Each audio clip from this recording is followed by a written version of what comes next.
It's Monday, April 15th, 2024. Let's talk about the news. From Reuters, Iran warns Israel against retaliation. Global powers urge restraint. A long-predicted counterattack by Iran against Israel, following the latter's attack on the former's consulate in Syria earlier this month, finally arrived over the weekend. Iran launching hundreds of drones and missiles against targets in Israel on Saturday, the Israeli military saying they managed to intercept 99% of them. This is a rapidly developing story, and the big question currently is whether Israel's government will accept that this was Iran's response to their attack on Iran's consulate and leave it at that, little damage done, or if they will escalate things, responding in kind or with a heightened attack of their own, which could then lead to a spiral of tit-for-tat strikes that many other nations worry could lead to a full-blown Middle East-wide conflict.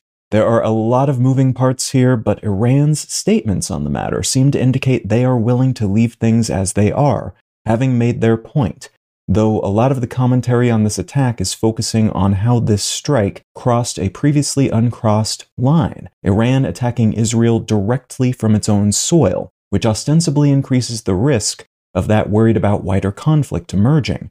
Though again, the way Iran did this strongly hints that they needed to save face, so they lobbed a bunch of easy-to-intercept weapons at military targets in Israel in order to do that, and now they are willing to leave things where they are, no more attacks from their end, if Israel is willing to do the same.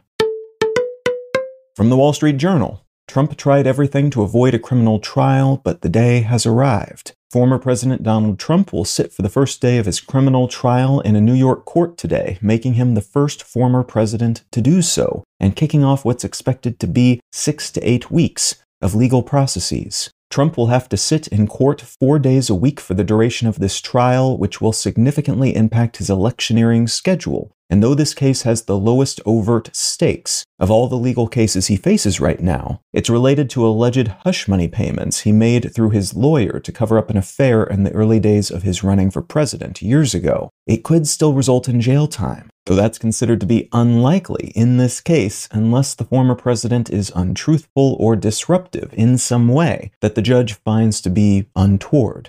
More likely, according to most analysts right now, is some kind of probation if he loses the case.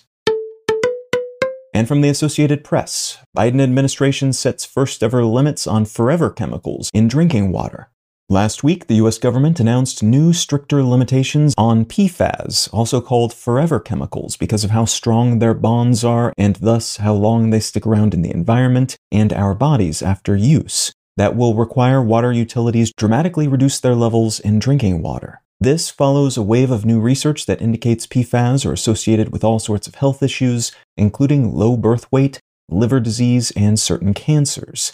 It's expected that this will cost utilities about $1.5 billion to implement each year, but it's also expected to prevent a lot of deaths and serious illnesses. PFAS are found all over the place, especially in waterproofing and non-stick pans, and while some of the nearly 15,000 in-use PFAS chemicals have already been phased out in the United States due to similar health concerns, these new limits only target PFAS that have been thus far confirmed toxic to humans, and they provide a few years of runway for water utilities to test for these chemicals in their systems and to install the necessary equipment for filtering them out.